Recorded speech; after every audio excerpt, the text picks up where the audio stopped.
저는 지금으로부터 3년 전에 지금의 제 아내를 만나게 되었죠. 제게는 너무 과분할 정도로 예쁘고 어린 여자친구가 생겨서 행복할 따름이었죠. 그래서 그랬는지 연애를 하면서 사소한 문제들에 대해서 너무 쉽게 지나치기도 했던 것 같습니다. 여자들이 남자들보다는 정신연령이 더 높고 어른스럽다고 말들은 하지만 확실히 9살이 어린 여자친구는 어리다는 느낌이 종종 들었었죠. 사회 경험이 없어서 그런 건지 돈에 대한 개념도 없는지 제 신용카드를 줬는데 적게는 최소 200만 원에서 많이 쓸다는 1000만 원 가까이 쓴 적도 있었습니다.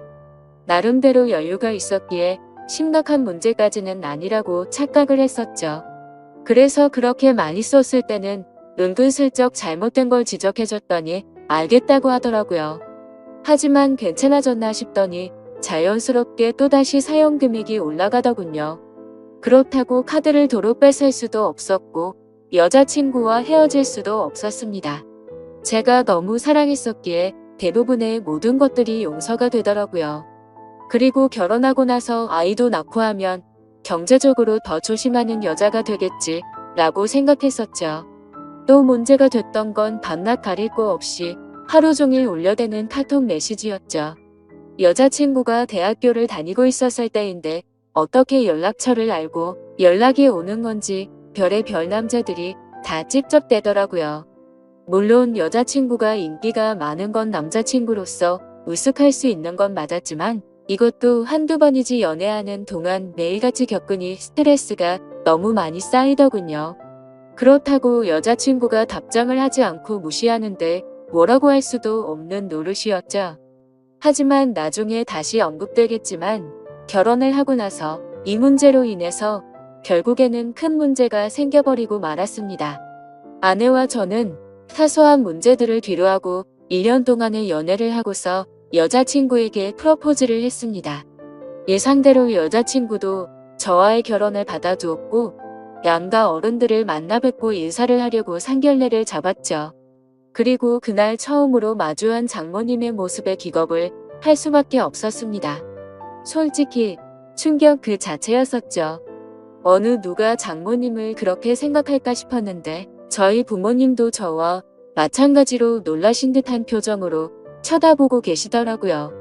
당황스러운 상황을 뒤로하고 식사를 하면서 이야기를 들어보니 장모님이 어린 나이에 철이 없으실 때 제 여자친구를 낳게 되셨고 저와의 나이 차이가 겨우 11살밖에 나지 않더군요. 제게 있어서 아내와 장모님 나이 차이가 위나 아래로나 별로 차이가 나지 않는 거였습니다. 하지만 장모님과 저를 놓고서 겉으로 보면 제가 오히려 더 나이가 많아 보일 정도였습니다. 그동안 여자친구가 왜 이렇게 예쁘고 동안인가 했더니 어머니를 닮아서 그랬던 거구나 싶더군요. 그렇게 상견례 자리는 서로가 기분 좋게 이야기는 오고 갔지만 장모님께서는 내심 걱정이 많이 되셨던 것 같더라고요. 아내와 제가 나이 차이가 많이 나서 아내가 저를 제대로 이해하고 감당은 할 수가 있을까 하는 그런 생각들이 있으셨던 거죠. 심지어 저희 장모님은 이른 나이에 결혼을 실패하신 미혼모셨기 때문에 더 그랬던 것 같습니다. 장모님께서도 제 여자친구처럼 어린 나이에 섣부른 판단으로 결혼을 하게 되었고 제 아내를 낳으셨는데 결국에는 그 결혼 기간이 오래가지 못해서 좋지 않게 끝나버리고 말았던 거죠. 그래서 걱정이 더 크시다는 걸 알 것 같았고 그 마음이 잘 헤아려져지다. 저는 장모님께 말했습니다. 제가 나이에 비해 나름대로 산전수전 다 겪어봤고 나이도 많은 제가 여자친구를 잘 이해해주면서 예쁘게 살겠다고 했고 저를 믿고 맡겨달라고 말씀을 드렸죠. 그러자 다행히도 장모님은 그제서야 조금은 걱정을 덜어주셨고 기분 좋게 상견례 자리가 끝이 났습니다. 그날 이후 여자친구와는 1년의 짧은 연애 기간을 마침표를 찍고서 곧바로 결혼식을 올렸습니다. 그야말로 누가 보더라도 초고속으로 결혼을 한 거였죠. 요즘에는 10살 정도 차이 나는 커플들이 흔하다 싶을 정도로 많았는데 그런 커플들을 보면 인구 부부들처럼 잘들 사니까 크게 문제될 거라는 생각은 없었습니다. 그러나 그런 이상과 현실은 너무나도 다르다는 걸 알기까지 그리 오래 걸리지가 않았죠. 처음에 1년 동안은 다른 사람들과 다름없이 행복하게 잘 지냈습니다. 하지만 결혼 전부터 문제였던 다른 남자들의 연락이 문제였던 거죠. 함께 지내다 보니 잠이 막 들려고 하다가도 새벽에 울리는 휴대폰 소리에 깨는 경우가 생기다 보니 짜증이 났습니다. 그것도 급한 연락도 아니고 별것도 아닌 걸로 유부녀에게 추근덕대는 남자들의 연락이니 당연히 화가 날 문제가 아닐까요? 솔직히 결혼을 하게 되면 이런 문제가 없을 거라고 생각을 했고 여자친구도 단호하게 잘 거절할 거라고 생각을 했습니다. 그래서 지나가는 말로 몇 번을 말해봤었는데 소용이 없더라고요. 휴대폰 연락처를 바꾸라고 하면 어릴 때부터 쓰던 번호라서 그럴 수가 없다고 했고 개인적으로 하는 소셜 계정이라도 없으면 덜하지 않겠냐고 하니까 그러기가 싫다더군요. 왜 가정주부가 그런 것까지 굳이 하려고 하는 건지 물어보니 어린 나이에 시집와서 이런 거라도 안 하면 우울증이 올 것 같다더라고요. 아내의 그 말이 너무나도 황당했습니다. 결혼 전에는 또래 친구들이랑 놀기 싫고 빨리 결혼해서 화목한 가정을 이루고 싶다더니 말이죠. 심지어 정말 다른 사람들과 비교했을 때 부족할 거 전혀 없게 다 해줬다고 생각했는데 너무 큰 배신감이 들었습니다. 저는 아무리 많이 벌어도 한 달에 300만 원을 쓸까 말까인데 아내는 한 달에 평균 700만 원은 넘게 쓰면서도 우울할 수가 있는 거구나 싶더군요. 그래서 그냥 사소한 다툼으로 문제를 키우기 싫어서 그냥 넘어가려고 마음을 먹었습니다. 그나마 바람이라도 피지 않는 게 어디겠냐라며 생각을 하고 참았었는데 제가 너무 멍청했던 거죠. 그날 이후로 평소와 다름없이 지내던 중 회사 미팅으로 인해서 백화점을 갔던 날 결국 사건이 터지고 말았습니다. 그 백화점은 평상시에 아내가 자주 가던 곳이었기에 혹시라도 아내가 오늘도 그곳에 왔으며 같이 밥이라도 먹으려고 어디냐고 연락을 했더니 집이라고 하더라고요. 그래서 알겠다고 대답을 하고 나서 백화점 직원과 회의를 시작했고 1시간 정도 뒤쯤 회사로 가려고 하는데 익숙한 모습이 보이더군요. 혹시나 하는 마음에 자세히 보니 제 아내가 맞았습니다. 그것도 옆에는 누가 봐도 잘생기고 키가 큰 훈훈한 젊은 남자와 말이죠. 순식간에 피가 거꾸로 솟는 기분에 당장 뛰어가서 난리를 치고 싶었지만 옆에는 미팅을 같이 한 백화점 직원과 제 회사 직원이 있었기에 그럴 수가 없었습니다. 저는 두 사람에게 급한 일이 생겼다고 말하고는 다리를 피해서 조용히 아내를 뒤따라갔죠. 일단 제가 오해를 하는 걸 수도 있고 나중에 혹시라도 모른다는 마음에 증거를 확보하려고 사진을 찍었습니다. 제발 제가 착각하는 거라고 믿고 싶었지만 그런 바람은 이루어지지가 않더군요. 잠깐 동안 따라다녔지만 마치 연인처럼 팔짱을 끼는가 하며 남자 신발부터 시작해서 화장품이며 옷을 사서는 죄다 그 남자에게 선물을 하고 있더라고요. 그것도 제가 열심히 일해서 번 돈으로 말이죠. 그동안 제 것을 종종 사왔기에 카드 내역을 보면서도 단 한 번도 의심을 해본 적이 없었습니다. 그렇게 아내와 그 남자는 백화점 쇼핑을 마치더니 겁을 상실해버린 건지 너무나도 자연스럽게 팔짱을 낀 채로 엘리베이터로 향하더군요. 솔직히 그때 많은 고민을 했습니다. 분노가 머리끝까지 치밀어 올라서 당장 달려가서 난리를 칠까도 생각했지만 이혼을 해야겠다 라는 생각이 들었기에 억지로 참으면서 따라갔습니다. 다행인지 아닌 건지는 참 모르겠지만 그 둘은 다른 연인들처럼 데이트를 하는 것 같더니 밥을 먹고서 각자 헤어지더군요.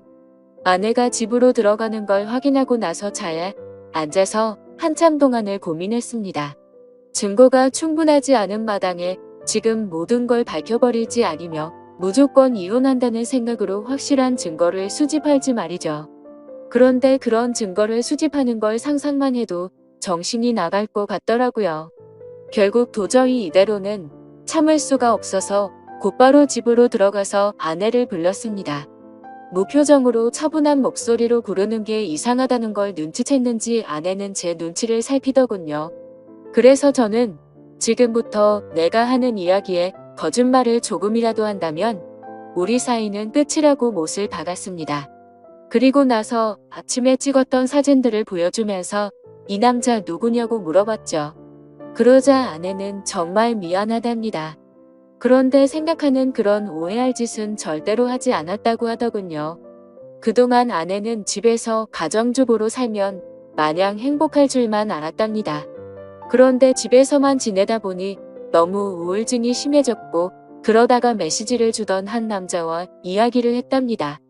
결국 그러다 호감이 가서 연락을 주고받았지만 오늘 만난 게 두 번째였고 그 남자와 아무런 일도 없었다고 하더라고요. 솔직히 그 말이 믿고는 싶었지만 바보같이 온전히 다 믿을 수가 없어서 말했습니다.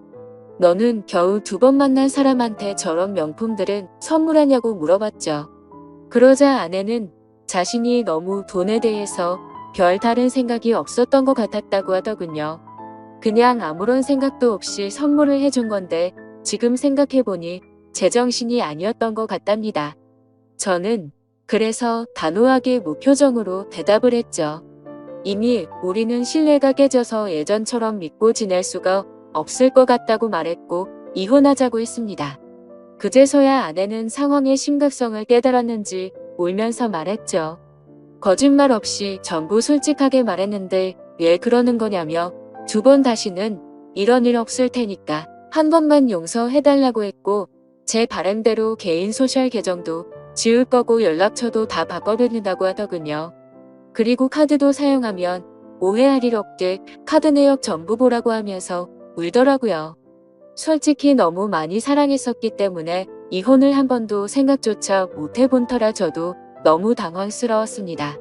그래서 어떻게 하는 게 맞을지 한참을 고민하다가 아내의 눈물에 마음이 약해져서 결국 용서를 해주게 되었죠.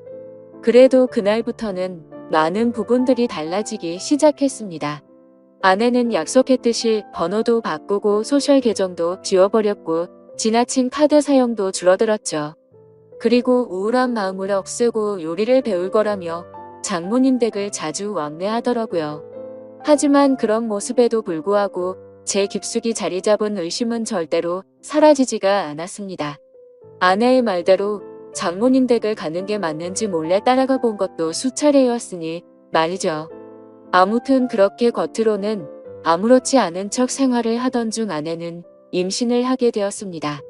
그 소식을 듣고부터는 아내에 대한 의심도 많이 줄어들었던 것 같고 예전처럼 아낌없이 잘 대해줬죠. 그리고 날이 갈수록 평소에도 장모님을 잘 따르던 아내는 신체적인 변화들이 생겨나자 그 이전보다도 더욱 많이 장모님을 찾았고 아내가 장모님 댁을 가는 횟수보다도 장모님께서 저희 집으로 찾아오시는 경우가 더 잦아지셨습니다. 저희 집과 장모님 댁은 대중교통을 이용하게 되면 비교적으로 가까운 거리여서 장모님은 이른 아침에 저희 집으로 찾아오셔서 제 저녁까지 챙겨주셨습니다. 뭔가 기분이 참 묘하더라고요. 무슨 미모의 여배우가 와서 밥을 차려주는 기분인데 장모님은 음식 솜씨도 너무 훌륭하셨죠. 저는 그렇게까지 해주시는 장모님을 보면서 늘 감사했습니다. 그렇게 하루하루를 지내다 보니 아내가 임신 8개월이 넘었을 때부터 우리 부부는 갑자기 싸움이 잦아졌습니다. 제가 아내를 예전처럼 잘 대해줘서 그런 건지 아내의 본성이 다시 나오는 건가 싶은 그런 기분이었죠. 아무튼 저희 회사는 IT 업종이라 일의 특성상 야근이 많은 환경이었기에 늦게 들어가는 날이 많았습니다. 그럴 때면 아내는 제게 온갖 짜증을 내면서 화를 내더라고요. 어떻게 임신한 자신을 두고 매번 이렇게 늦게 들어오냐고 말이죠. 심지어 혹시 자신을 이렇게 만들어 놓고 다른 데 가서 딴 여자랑 놀아나는 거 아니냐고 하더라고요. 아내는 그새 본인이 했던 일을 까맣게 잊어버린 건가 싶더군요. 적반하장도 유분수지 누가 누굴 의심해야 하는 건지 참 황당하고 어이가 없었습니다. 솔직히 그때까지만 해도 정말 하늘에 맹세코 절대로 한눈을 판 적이 없었거든요. 그리고 사장이라는 자리에 있기 때문에 가끔은 사기 진작을 위해서라도 직원들과 회식을 해야 하는데도 불구하고 사회생활을 안 해본 티를 내는 건지 아내는 그런 상황들을 절대로 이해해주지 않더라고요. 그냥 회사 일부터 시작해서 집안일까지 일부러 시비를 거는 거 아닌가 하는 생각까지 들었습니다. 아이를 갖기 전까지만 해도 제가 사장이니까 직원들에게 이렇게 해줘야 한다, 저렇게 해줘야 한다라며 제게 많이 내조를 해줬었던 아내인데 갑자기 이렇게 달라지고 이제는 직원들 챙길 시간이 어디 있냐며 되려 성질부터 내는 겁니다. 그런 모습들로 인해 저도 마음이 많이 지쳤고 제 나름대로 힘들어서 술로 스트레스를 풀어가면서 지내왔습니다. 그리고 그렇게 힘들어하는 모습들을 장모님이 가장 가까이에서 지켜보고 계셨죠. 그러던 어느 날 제가 퇴근하고 집으로 돌아오자 장모님께서는 피곤하지 않으면 집까지 데려다 줄 수 없겠냐고 하시면서 조심스레 말씀을 건네시는 겁니다. 동시에 제 아내에게 밥서방을 데리고 가서 집에 무거운 물건들 위치를 좀 바꾼다며 저녁 먹이고서 집으로 돌려보내겠다고 하시더군요. 아내는 알겠다면서 집에 올 때 아이스크림을 사오라고 해서 저는 아내에게 알겠다고 대답을 하고서 집 밖으로 나섰습니다. 그렇게 장모님 댁으로 가는 도중에 이런저런 다양한 이야기들을 많이 했습니다. 장모님께서는 제가 많이 힘들 것 같다면서 저를 위로해 주셨고 지금은 힘들더라도 나중에는 상황이 나아질 거라고 말을 해주시더라고요. 저는 저를 위로해 주시는 장모님에게 고마운 마음이 들었고 평상시에도 장모님께서 미혼모였다는 사실을 알게 된 후부터 아내를 곱고 바르게 잘 키우셨다는 생각에 존경스러웠습니다. 그래서 아무 생각 없이 그런 모습이 존경스럽다고 말씀을 드렸는데 당황스럽게도 장모님께서는 갑자기 왈칵 눈물을 흘리시더라고요. 그러시면서 왜 미혼모가 되었는지에 대한 이야기들을 해주시고 왜 혼자서 딸을 키워왔는지 그런 많은 이야기들을 해주시더라고요. 저는 그런 장모님을 보면서 어린 나이 때부터 마음고생이 심하셨겠구나 생각도 들었고 장모님이 이제는 제게 마음을 많이 열어줬구나 라는 생각을 하였습니다. 그리고 그런 이야기를 듣고 있자니 저도 덩달아 마음이 아팠고 아직도 여자같이 여린 장모님을 보면서 묘한 감정이 생겨나더라고요. 그렇게 그날은 장모님 댁으로 가서 식탁과 TV 선반대를 옮겨드렸고 비빔국수를 얻어 먹고서 집으로 돌아왔습니다. 하지만 그날 이후로 장모님과 저와의 사이에서 문제가 생겨났습니다. 점심에 매일 밖에서 음식을 사서 챙겨 먹는 걸 말씀드렸는데 그런 저를 안쓰럽게 생각해 주셨는지 장모님은 매일같이 도시락을 직접 싸서 제게 가져다 주셨습니다. 장모님은 딸을 보려고 집에 가는 길에 들려서 주는 거라고 말씀하셨지만 제가 운영하는 회사는 저희 집과는 버스로 3정거장 더 멀리 떨어져 있었습니다. 그래서 처음에는 장모님의 수고스러움에 부담스러운 마음도 있었지만 어느 순간부터는 장모님과 점점 더 가까워졌고 그런 일상들이 당연하게 여겨지더군요. 그러다 보니 오늘은 무슨 반찬을 갖다 주실까라는 생각도 하고 저도 모르게 장모님을 기다리고 있더라고요. 그리고 그런 나날들을 보내다 보니 경비실에 계신 분들과 청소하는 분들이 사모님이 이렇게 정성스럽게 도시락을 매일 갖다 주시냐며 사모님이 연예인처럼 미인이시다 라고 하시더군요. 아마도 주변 분들이 볼 때는 당연히 부부 사이라고 봤을 것 같습니다. 장모님의 외모는 너무 동안에다가 저와 나이 차이도 많지 않았고 이모도 연예인처럼 훌륭하셨으니까요. 심지어 어떤 장모님이 이렇게 매일같이 도시락을 싸서 직접 갖다 줄 거라고 상상이나 할까요? 저는 아내와 연애할 때부터 결혼해서까지 이렇게 따뜻한 배려를 받는 건 처음이었고 정말 아내와 장모님의 행동이 비교가 되면서 뭔가 모를 마음이 들더라고요. 아무튼 그렇게 시간은 흘러갔고 저와 아내 사이에서 아이가 태어났습니다. 하지만 믿음이 깨지지 않을 거라고 수천 번을 생각했지만 그때부터 또다시 의심이 커져갔죠. 누가 보더라도 아이의 생김새가 아내도 닮지 않았고 저와도 너무나도 달랐기 때문입니다. 물론 조금 더 커봐야 알 수 있다고는 하지만 의심보다는 확실한 게 좋다고 생각을 했고 저는 조용히 유전자 검사를 의뢰하게 되었죠. 그렇게 아내는 아무것도 모른 채 아이를 낳고 산후조리원에 있었고 그동안 저는 혼자서 집에 있어야 했습니다. 아내의 몸이 약한 편이라 남들보다 더 길게 해서 3주 동안 그곳에서 지내기로 했고, 그러면 그 오랫동안 제가 밥도 제대로 못 챙겨 먹겠고 살림도 제대로 안 되겠다며 장모님과 아내가 말하더군요. 그렇게 여차저차 아내가 퇴원하고 집으로 돌아올 때까지 당분간은 장모님께서 저희 집에서 생활을 하시기로 했습니다. 유전자 검사 결과가 나오기까지 비밀로 하기 위해서 평상시와 다름없이 행동했습니다. 첫째 날에는 산후조리원에서 밤 늦게까지 있다가 집으로 돌아와서 별다른 일이 벌어지지 않았는데, 둘째 날에는 결국 일어나서는 안 될 일이 벌어지고야 말았습니다. 그날은 첫째 날보다 일찍 집으로 들어갔는데 장모님이 민소매에 굉장히 얇은 반바지에 편한 차림으로 청소를 하고 계시는 겁니다. 그 모습을 보는 순간 저는 정말 깜짝 놀라버렸습니다.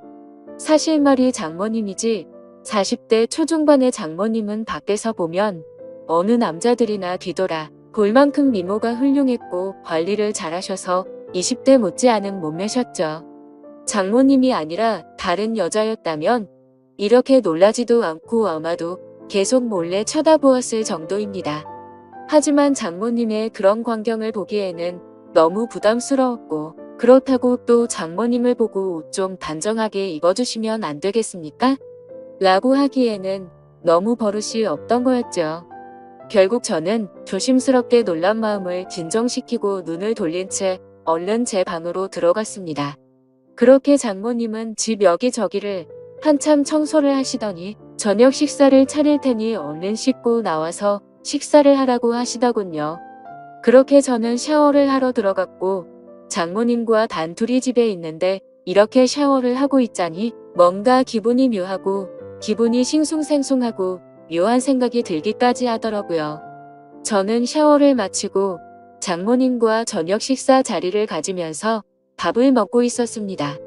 장모님은 그동안 딸이 임신하고부터 아내가 그동안 저에게 했던 행동들에 대해서 이해해주라면서 미안하다고 사과를 하시더라고요.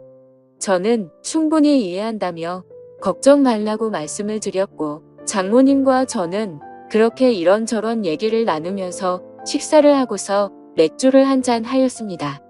한 병이 두 병이 되고 두 병이 세 병이 되고 점점 마시다 보니 장모님과 저는 금세 술에 조금 취하게 되면서 그때 이미 저희 둘 사이의 아내의 존재는 서서히 흐려지기 시작했습니다.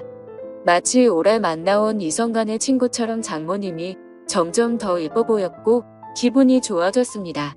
어쩌면 아내와 매번 느끼고 지내던 세대 차이를 장모님과는 전혀 느껴지지 않았고 그렇게 긴 대화를 주고받았던 것 같습니다. 냉장고에 있던 맥주들도 다 동이 나게 되었고 오래간만에 술이야 뭔가 부족하더군요.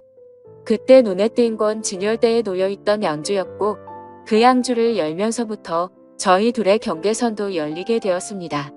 40대 초중반의 나이의 얼굴은 30대 못지 않고 또 몸매는 20대도 부럽지 않을 만큼의 장모님은 누가 봐도 관리를 잘했기에 그동안 저도 몰래 키워왔던 제 마음이 저도 모르게 생겨나기 시작했습니다.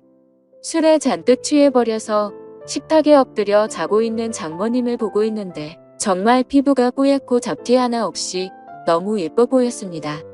그래서 저도 모르게 아내가 아니라 장모님을 만났으면 어땠을까요? 라고 했고 잠들어 있는 장모님을 앞에 두고 모든 사실을 터놓고 하소연을 했죠.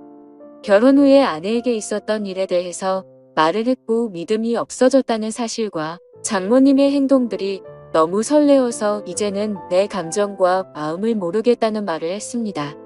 그리고 결정적으로 유전자 검사를 했다는 사실까지 말을 해버린 거죠.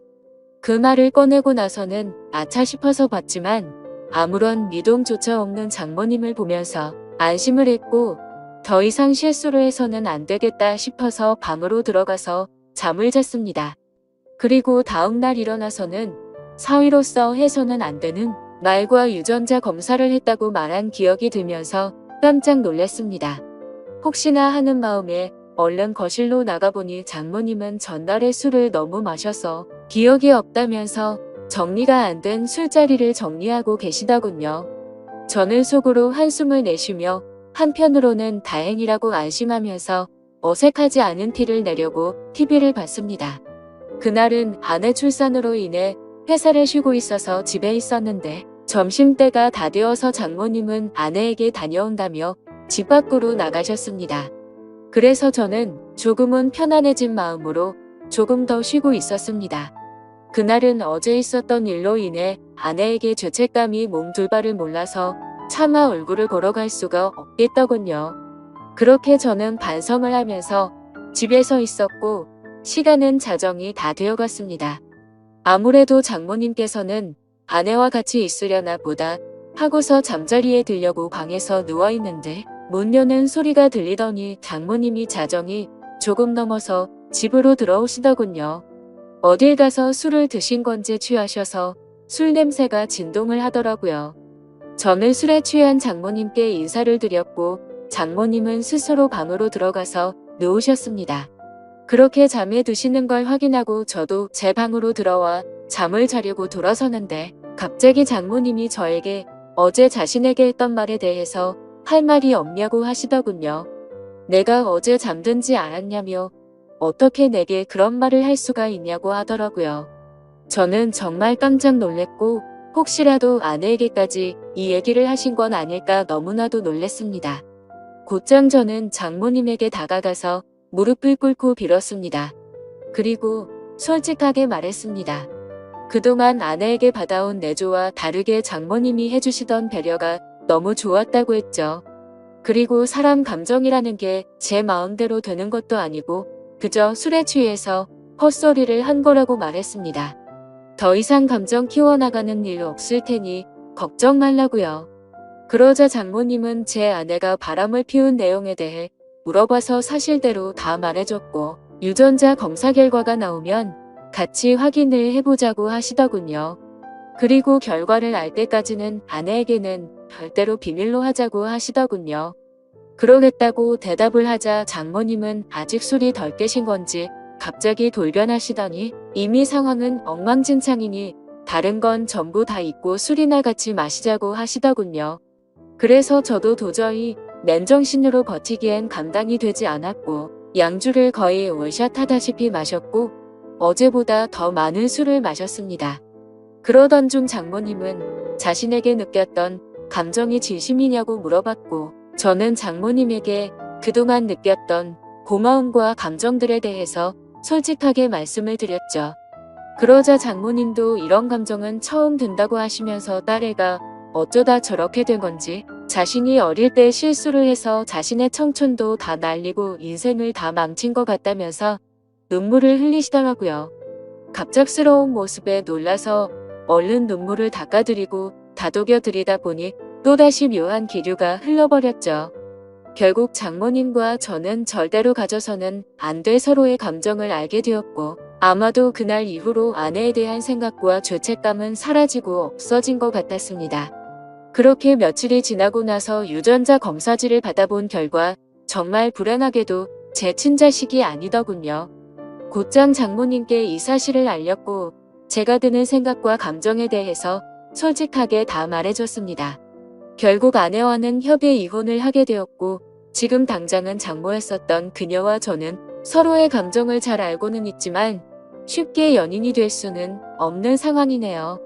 결국 앞으로는 이 상황들이 어떻게 전개될지는 저도 잘 모르겠습니다.